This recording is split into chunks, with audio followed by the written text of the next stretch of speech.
Le théâtre est nécessaire et même vital. C'est le miroir de l'âme, non? C'était pas ça ton cours? Alors c'est le miroir de l'âme, oui, certainement, mais c'est surtout un moyen de regarder le monde autrement. Ta force, ta rage, ta peur, ta colère. Pense à la musique de tes jeux. Tu es responsable de tes coups, mais aussi de ceux qui te sont donnés.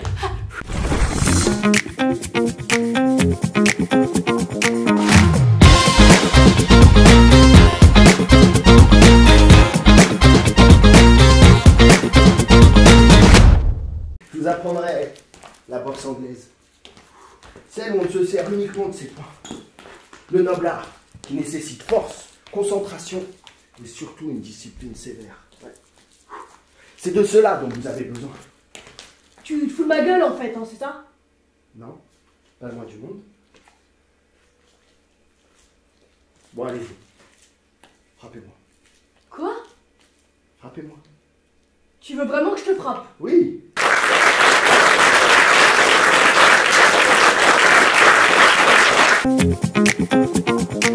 Donc je m'appelle Clara Starkey, je joue le rôle d'Ariane dans la pièce.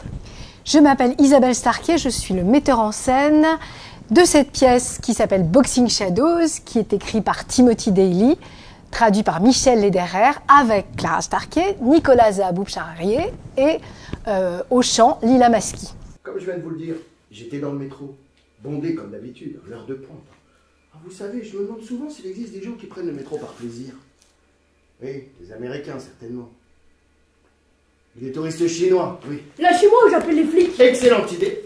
Pouvons-nous les appeler ensemble? Oh, ça me plairait beaucoup. Ou alors vous pouvez tout simplement me le rendre. Vous l'avez toujours, j'espère. Avec l'argent qu'il y avait à l'intérieur. 85 €, à peu de choses près. C'est l'histoire d'une jeune fille sans papier qui vole des portefeuilles dans le métro. Et manque de bol, elle vole le portefeuille d'un ancien boxeur qui est devenu bibliothécaire. Et à partir de là, se nouent des rapports autour de la rage de cette jeune fille, de son racisme, de la transmission, donc de ce qu'il va lui amener, mais aussi de ce qu'elle va lui amener, parce que c'est dans les deux sens la transmission, des valeurs citoyennes du sport, puisque c'est autour de la boxe, donc des notions de solidarité, de dépassement de soi, de respect de l'autre et de respect de soi, ça va ensemble. Et voilà, c'est un spectacle drôle, mais qui aborde des sujets de société. Il s'est approché de moi, m'a provoqué. Qu'est-ce que t'as fait? Direct du gauche, direct du droit, swing! Le roi est mort! Vive le roi! Et après? Après? Ouais. Rien du tout. Comment ça? Ah, Bernard, ni personne d'ailleurs, ne m'a plus jamais cherché. À chaque fois qu'il me voyait, il traversait la rue. Tu sais ce que je leur avais fait? Non. Je leur avais transmis ma maladie. Ta maladie? Oui. La maladie de Raymond. C'est comme ça que je l'appelle. La maladie de Raymond? Oui, la peur de vivre. Eh bien, parce qu'on pense toutes et tous que le théâtre est nécessaire et même vital.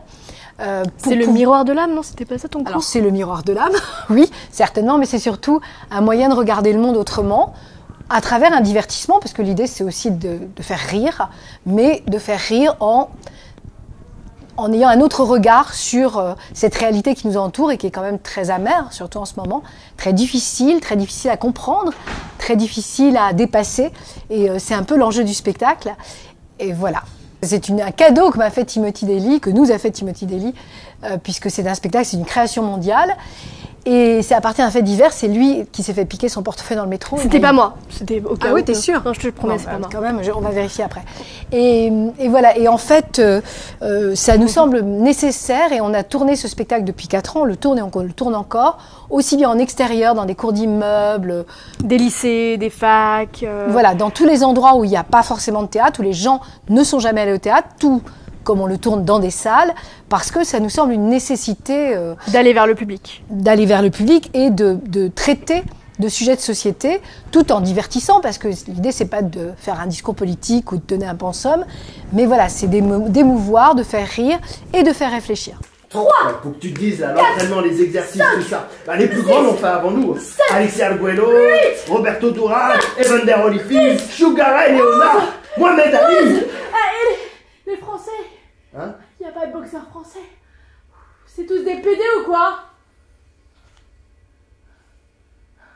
Bon, on y va? Allez. 15. Oui. 16. 18. Marcel Cerdan. Marcel Cerdan. Oh, comment j'ai pu l'oublier, lui? Marcel Cerdan. Alors, les projets de la compagnie, parce qu'on est sur plusieurs projets dans la compagnie, il y a une création qu'on est en train de travailler autour de l'histoire du théâtre. Voilà. Raconter comme on ne vous l'a jamais raconté. Et ça s'appellera Mon royaume pour un théâtre. Voilà, avec ça, oui. beaucoup de textes du répertoire qu'on traverse de l'Antiquité à nos jours, mais d'une façon, et qui est destiné à être joué aussi bien en extérieur que dans des salles, là aussi, pour aller vers des publics différents. Voilà. Et le deuxième gros projet, c'est le bal de Kafka de Timothy Daly, que j'ai créé il y a 15 ans, et que nous allons recréer complètement, après 15 ans, et qui est un magnifique spectacle, un magnifique texte de Timothy, avec 4 comédiens. Et on a le Bourgeois Gentilhomme qui tourne toujours. Voilà, le Bourgeois Gentilhomme qui tourne toujours. Les patrouilles de parapluies. Voilà, on fait du théâtre de rue avec des parapluies sous lesquels on joue des petits textes courts. Et Scrooge, qui est un spectacle jeune public. De Dickens. Ça va, on est assez chargé. Ensuite, tu vas prendre les médicaments que je vais tâcher de te procurer et puis tu vas boxer, Ariane. Ne pense plus qu'à ça. Boxe du mieux que tu peux.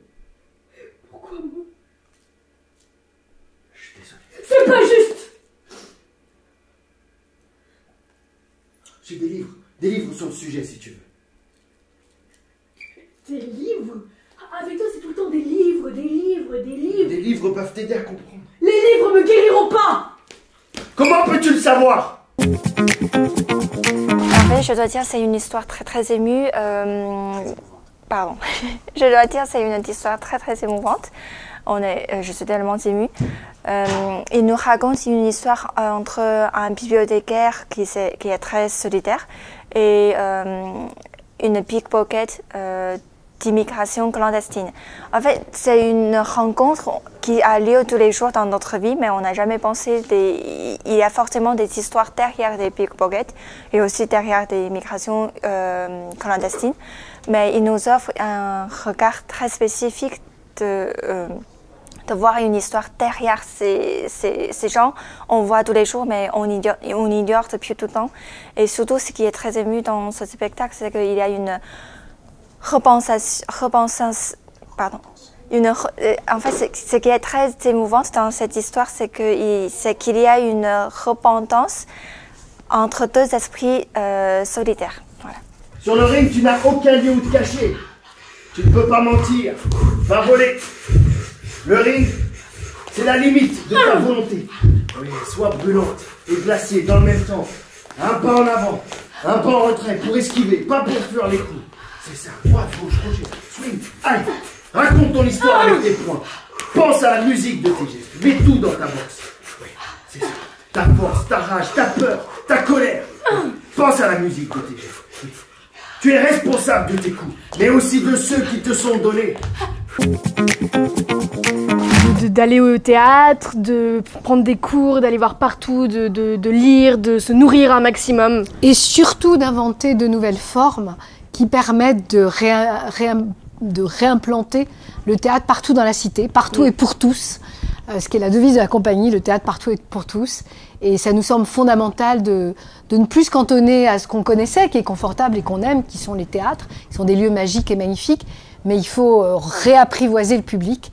Et pour ce faire, il faut imaginer des formes différentes. Voilà, ça je leur conseille vraiment d'imaginer plein de choses et de se lancer partout dans la cité. Ariane, fille de Minos, s'éprit de Thésée et décida de tout mettre en œuvre pour l'aider. Elle lui donna une pelote de fil qu'il accrocha à la porte en entrant et qu'il déroulait au fur et à mesure qu'il avançait dans les dédales du labyrinthe. Il se guidait au son des ronflements du monstre qu'il finit par trouver endormi. Alors, il leva son épée et d'un coup sec, coupa la tête. Puis il suivit le fil et put sortir du labyrinthe sain